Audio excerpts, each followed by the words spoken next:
Mahalo nui Yaoko for this very inspiring morning. I'm going to open this hopefully brief talk on Kahumanu. This is a chant that was composed for her by people on Kauai. The year would have been about, let's see, 1822 or 1823, 1822 most likely. She kidnapped the mo'i of Kauai, Kamakawiwoʻole, and made him her husband after the death of her first husband, Kamehameha. You really need to understand this woman. So Dennis, I'll be singing this in two keys, and basically they're just mono chords, A and F sharp, I think. Yeah, that's right.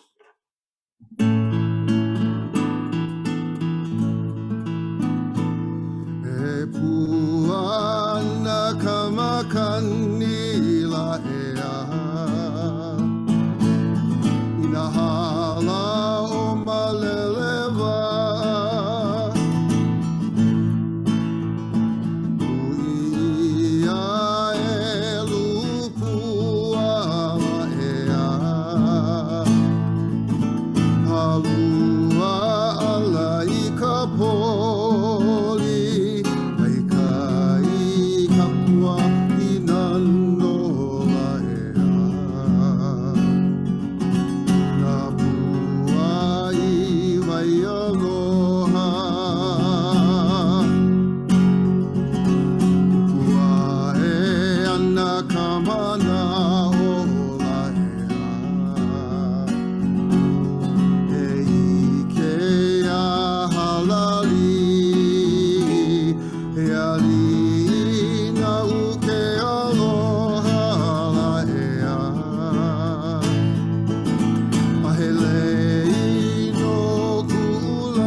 There were ali'i, and then they were ali'i nui in our society.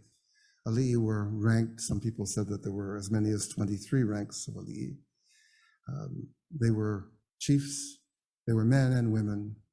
They ruled, they commanded warriors, they were warriors themselves. They administered lands, they made judicial decisions. That was the ali'i, and there were tens of thousands of them in the traditional society. Then there were ali'i nui, and ali'i nui were pretty much a class unto themselves. Ali'i nui didn't spring up overnight. They were the product of many, many generations of closer and closer family marriages between powerful chiefly clans.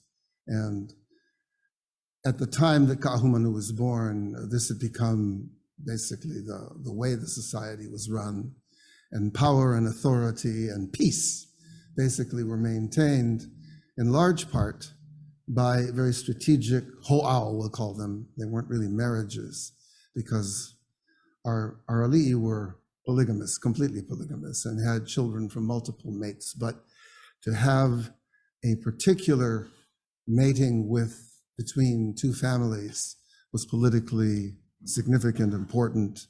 It would unite people over a long period of time. It could settle a war. They were extremely important to have. And Kahumanu was unquestionably ali'i nui. Among the things that our society did in order to really make families, large and powerful families, live in peace with one another was through strategic ho'ao, also through hanai, which you might be familiar with, the giving of a child, a newborn child usually, to a relative, usually a relative, sometimes grandparents or aunts or uncles, or actually those were done strategically as well. And there's a story of Hanai in her family as well. To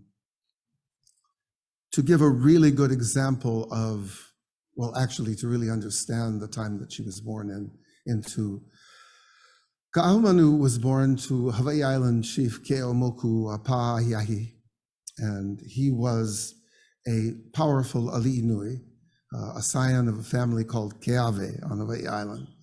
Keawe is Hawaii Island's a huge island, and had only certain times in our history have actually been ruled by one chief. And when there was a paramount ruler, someone who really sort of kept the peace, allied the families, made concessions to some families, fought with others, but basically tried to keep everyone at peace. When you had one paramount ruler, that person was called a mo'i. It wasn't a rank, it was a stature that was gotten, right? It was obtained, sometimes through war, sometimes through descent. Hawaii Island had rarely been ruled by one mo'i. Probably the most illustrious and famous was Umialiloa, who lived about 5 generations before Kahumanu. Umialiloa was a warrior chief. He united the entire island. He made strategic marriages, not only with ali'i on his own island, but also on Maui. But when he died, the Aupuni, the unified country that he created on Hawaii Island, began to sort of disunify by his descendants. And by the time Kahumanu was born, there were 3 paramount families on Hawaii Island: the Keawe, the I, and the Mahi. And the Mahi, they were Kohala and Waipio, and the Keawe were Kona and Ka'u, and the I chiefs had Hilo and Puna. It was basically a kind of rough balance. There's a good word here, pono. There was a rough pono between them. They didn't mess with each other too often, but there were times when warrior chiefs would come and try to unify everybody. It just created difficulties when that ali'i died. When that mo'i died, and if he or she, because there were women who ruled as mo'i, when they died, it produced these periods of incredible instability and restlessness and anxiety, because what could often follow if the heirs were not powerful enough, had enough authority, or had enough relationships and alliances with chiefs, there could be war. And warfare was ugly, and as ugly as it always is. So there was a period of warfare that existed between Hawaii Island and Maui, and had existed over the course of 20 years, from 1775 until 1795, when Kamehameha completed the conquest of this island. 20 years of this. And it was really the reason for this is that there was a rivalry between 2 mo'i, Kalaniʻopuʻu of Hawaii Island, who was the mo'i of that island, and basically all of the ali'i nui on Hawaii Island paid him tribute and gave him warriors and were his supporters. And a very fierce ali'i nui on Maui named Kahekiliahumanu. The story of Ka'ahumanu's birth is really tied up in that chief, and both of those chiefs, actually. So you don't have to remember all of these things, and I don't, which is why I've got it all written down here. But in 1766, the mo'i of Maui Island, he was mo'i, the island was at peace. Maui didn't have as much trouble uniting everybody, and all of the mo'i of Maui Island were descendants of a great chief named Pi'ilani. It lived like around the time of Umi. They were sort of contiguous. Anyway, in 1766, this mo'i died. His wife was a half-sister named Namahana. And Namahana should have so when Kamehameha Nui died, it's not the same Kamehameha that we know from Hawaii Island. He lived before, but when he died, his rule was given to Kahekiliahumanu. Kahekiliahumanu, unlike Kamehameha Nui, who was a fairly peaceful man, was a warrior. Kahekili is the lightning, and he had tattooed like the right side of his body completely so it was black, and leaving the left side of his body pretty much in light so that he would resemble the lightning. And he thought of himself as a warrior, as a killer. And I can't go into too much detail, just to say that he was a fierce chief. When Kamehameha Nui died, he expected to take Namahana, Kamehameha's wahine, as his. Instead, she took up with this chief, Keamoku, Paeahiahi, who was sort of lounging around and having a good time in Wailea on Maui. The two of them hit it off, and they started to basically cohabit, which infuriated Kahekiliahumanu, who sent assassins to kill Keamoku. So they fled. And they wound up fleeing to a place called Kauiki, which is in Hana. It's a really tall kind of mountain right in the middle of the bay. And they took up residence there. And the reason why this is important is that Keamoku and his warriors held Hana, which is this beautiful place on Maui, and held it as, their aina, their land, for the next almost decade, 1766 to almost 1775.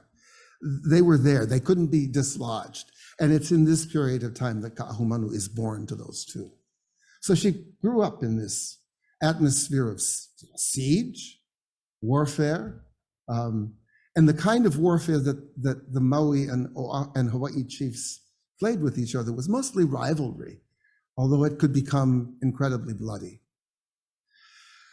Kahekili was able to actually dislodge them, and that led to Kalaniʻopuʻu deciding to invade Maui. He tried it in 1775, and they were defeated.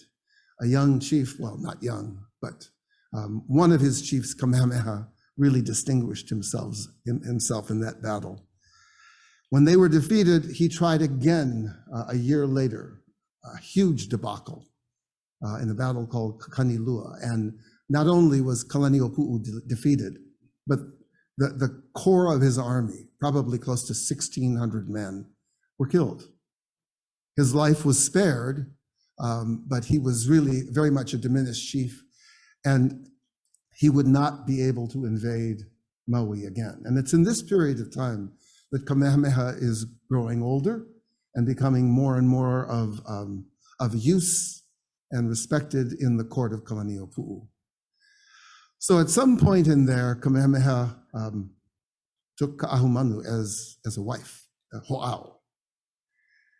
Kamehameha had known other women before and had children from Kanekopole and Paliuli and others. He had other chiefly children, but Kahumanu, we are led to believe by the stories, he truly respected and loved. She was probably about 15 or 16 years old when she went to Kamehameha. But theirs was a union that was based on really mutual respect for each other's intelligence and ferocity and loyalty.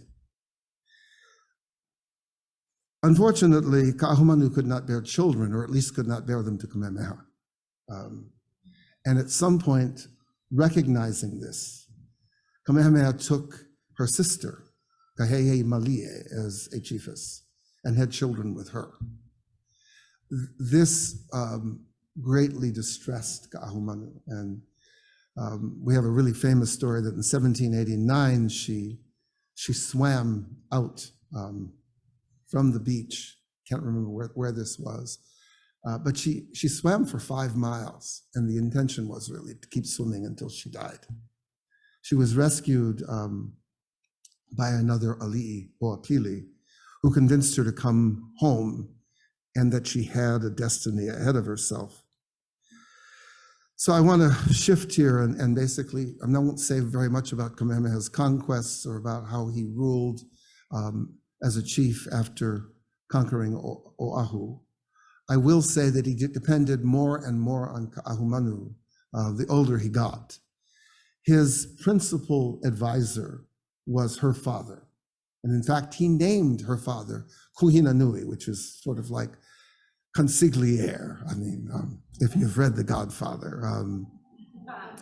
Keeaumoku was definitely a consigliere to Kamehameha.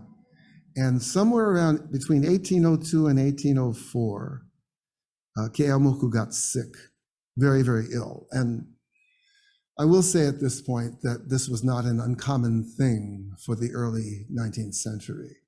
For over 25 years, in fact, our people were decimated by the introduction of diseases on Cook's vessels and on subsequent voyages from Europe, from America, and from other places in the world.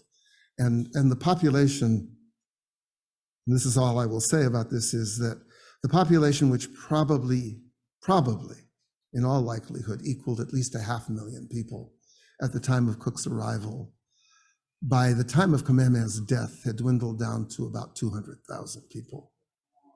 So Keeaumoku got one of these illnesses and was dying, and Kamehameha went to see him and asked him as a final favor if Keeaumoku could advise him, and he said, is there anyone among the ali'i, among the chiefs that we are together with, that I should fear that will take this aupuni from me? And Keeaumoku said, the only ali'i you have to fear is Kahumanu.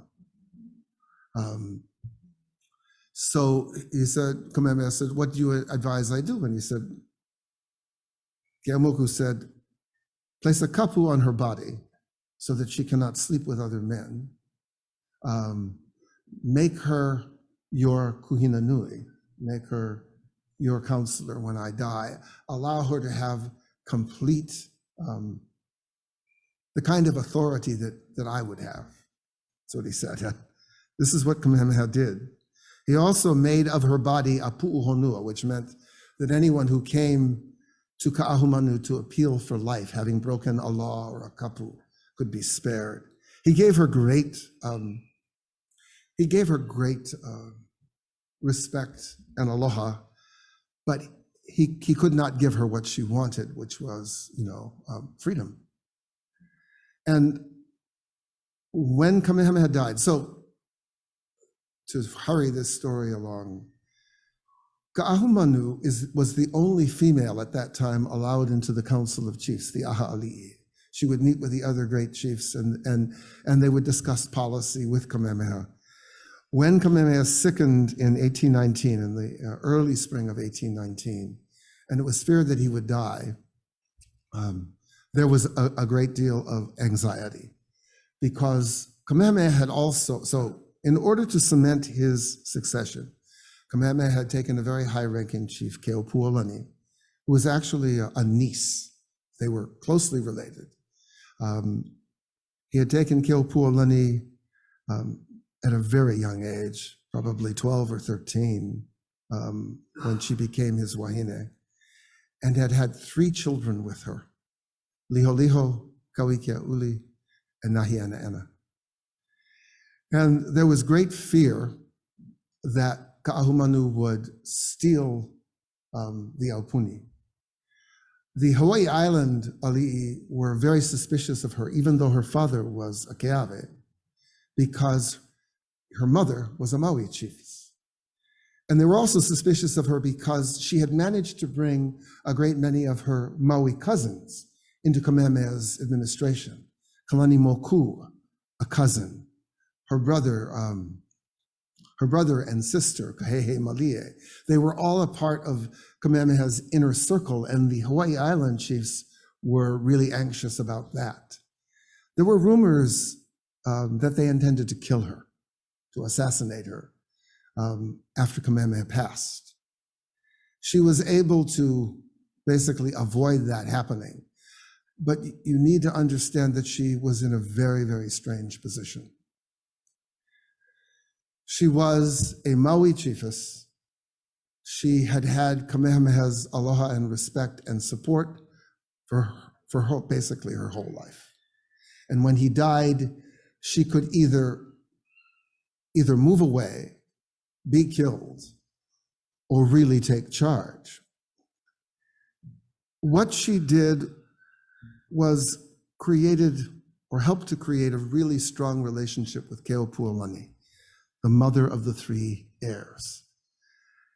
Keopuolani was not like Kahumanu. She was shyer, quiet. She did not assert herself in the Council of Chiefs, but she asserted herself where it came to the welfare of her children. Liholiho, her eldest son, had been designated the heir. He was not so much a warrior. And in fact, before Kamehameha died, he named Liholiho his heir, the heir for the property, for the lands, and for control of the chiefs. But he gave his war god to Kekuokalani, a nephew, who was not at all related to the Maui chiefs and represented only the Hawaii Island chiefs. After Kamehameha passed, Kahumanu made great efforts to corral Liholiho. Liholiho and Kekuokalani, the Kukailiboku, the war god chief, were very close. And in fact, Kekuokalani told him, you should just live with me here in Kohala, living in Kauai. He says, don't go back to Kona, don't go back to your mother or to your aunt. They will make you do really, really strange things. Stay with me. We will drink together. We'll drink rum. We will eat. We will sample off the land. We'll be happy. Kahumanu reached over basically and brought Liholiho back into the fold. And the situation here was really, really tenuous because Keopuolani, the mother, was determined to end the centuries-old system where men and women could not eat with one another and where women were denied the right to eat certain foods, as were men, known as the Aikapu. The Aikapu had preserved Hawaiian chiefly society, particularly on Hawaii Island, and it was believed by many of the ali'i that if you did not support the Aikapu, you would not live long and you would not reign. Kahumanu decided that she would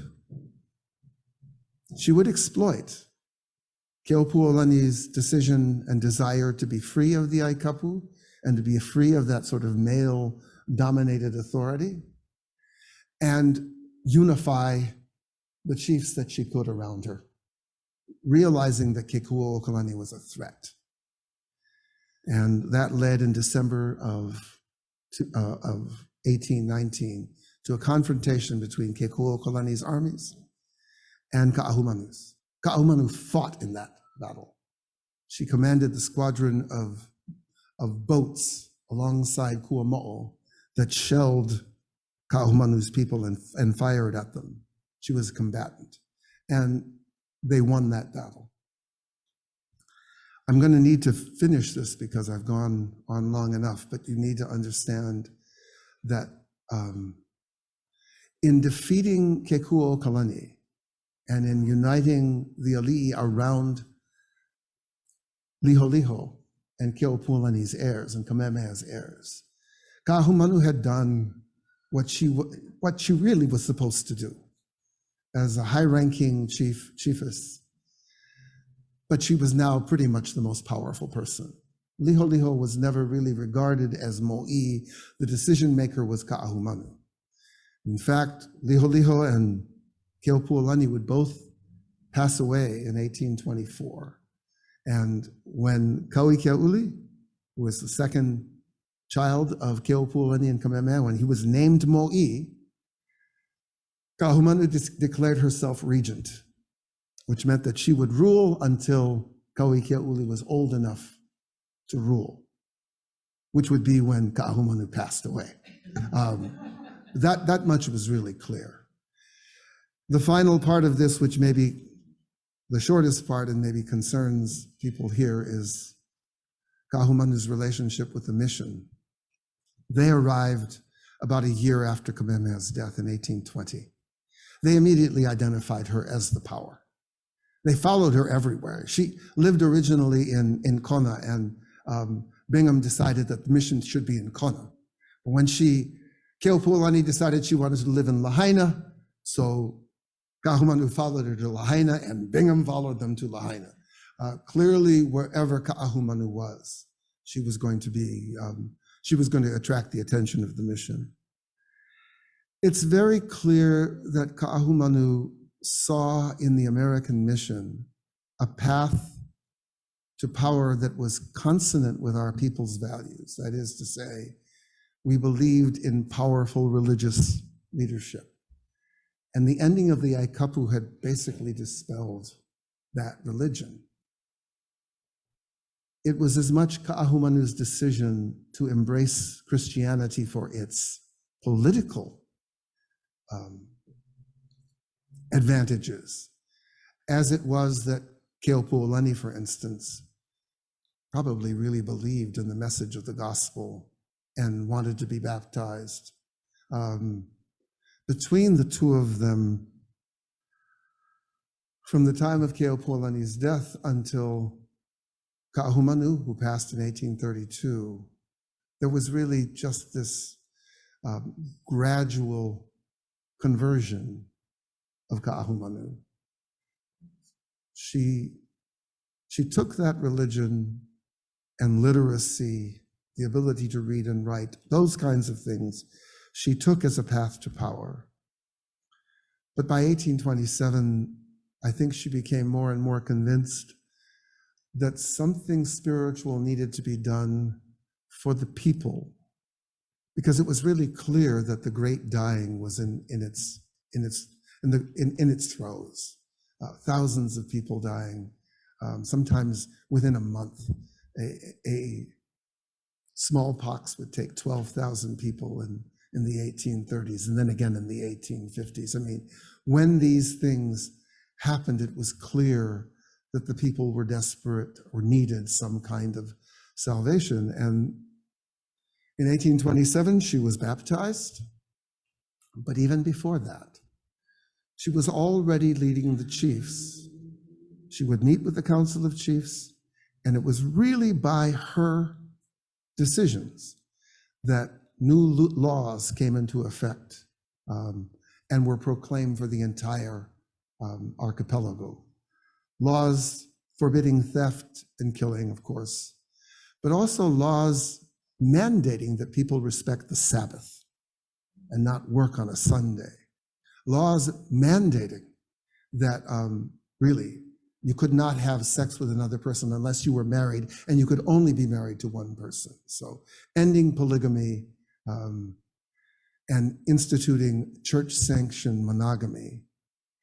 Laws, and these were, they were all of them leading people to adopt gradually a more Western kind of living and lifestyle. She did this between 1823 and 1829. Laws outlawing alcohol, the consumption or the manufacture of it. In retrospect, many of these laws were designed to protect the lahui, to protect the population. Alcohol, even monogamy, even the imposition of monogamy as a way of basically ending the scourge of syphilis and gonorrhea. They were done for the protection of the people. And it's the reason why she's known after 1827 to be a chiefess who stopped being a political leader and much more of a preacher. She went from community to community, really basically extolling the mission, encouraging people to read and write, encouraging people to change their ways. when we look at the life of this chiefess, we see in this person ourselves, a people who are proud, brave, courageous, political, deeply antagonistic people, who also came to recognize the grace of that gospel.